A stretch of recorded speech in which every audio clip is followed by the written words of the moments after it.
একটি রাজনৈতিক দল তাদের নির্বাচনী প্রচারণায় বিভিন্ন জায়গায় বলছে যে 12 তারিখ পর্যন্ত কোনো চাঁদাবাজি করা যাবে না। তার মানে হচ্ছে 12 তারিখের পরে চাঁদাবাজি করা যাবে।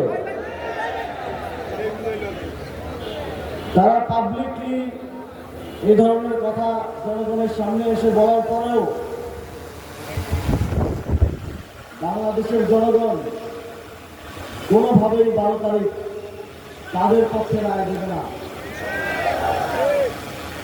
তারা অনেক প্ল্যানের কথা বললেও গত 17 মাসে তারা তাদের কার্যক্রমের মাধ্যমে প্রমাণ করে দিয়েছে যে তারা বাংলাদেশে আগামী দিনে কি করতে চায়। সুতরাং 17 মাসের অভিজ্ঞতা থেকে বাংলাদেশের জনগণকে ন্যায় ও ইনসাফের পক্ষে, দুর্নীতি চাঁদাবাজি মুক্তি ঐক্যবদ্ধ হওয়া, জুলাই গণঅভ্যুত্থানের শরীক বাংলাদেশের গণতান্ত্রিক আন্দোলনের নেতৃত্ব দেয়া 11টি রাজনৈতিক দলের যে ঐক্য দেশ ও জাতির স্বার্থে, 11টি রাজনৈতিক দলের অনেক ত্যাগের মধ্য দিয়ে যে ঐক্য সাধিত হয়েছে সেই ঐক্যকে বিজয়ী করে আনতে হবে।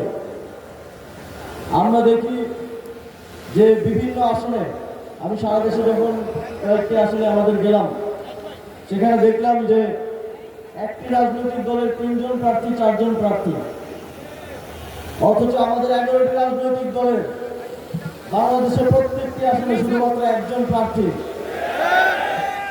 আমাদের প্রত্যেকটি রাজনৈতিক দলের প্রার্থীরা বিগত 1 থেকে 1.5 বছর মানুষের দুয়ারে দুয়ারে গিয়েছেন, পরিশ্রম করেছেন। তারপরে যখন দেশ এবং জাতির স্বার্থে সামনে এসেছে, তারা তাদের এত পরিশ্রম, এত কষ্ট, নেতাকর্মীদের কষ্ট সব কিছু ত্যাগ করে ঐক্যবদ্ধ হয়েছেন, কাঁধে কাঁধ মিলিয়েছেন। অথচ চাঁদাবাজরা, দুর্নীতিবাজরা তাদের ভাগ বাড়ানোর জন্য এখনো 4 জন 5 জন করে প্রার্থী দিয়ে আছেন। যদি তারা বিজয়ী হয়ে আসতে পারেন, তারা তাদের চাঁদাবাজির ভাগ বুঝে নিতে চান। অথচ আমরা দেশের জন্য, জাতির জন্য সর্বোচ্চ ত্যাগ স্বীকার করে ঐক্যবদ্ধ হয়েছি।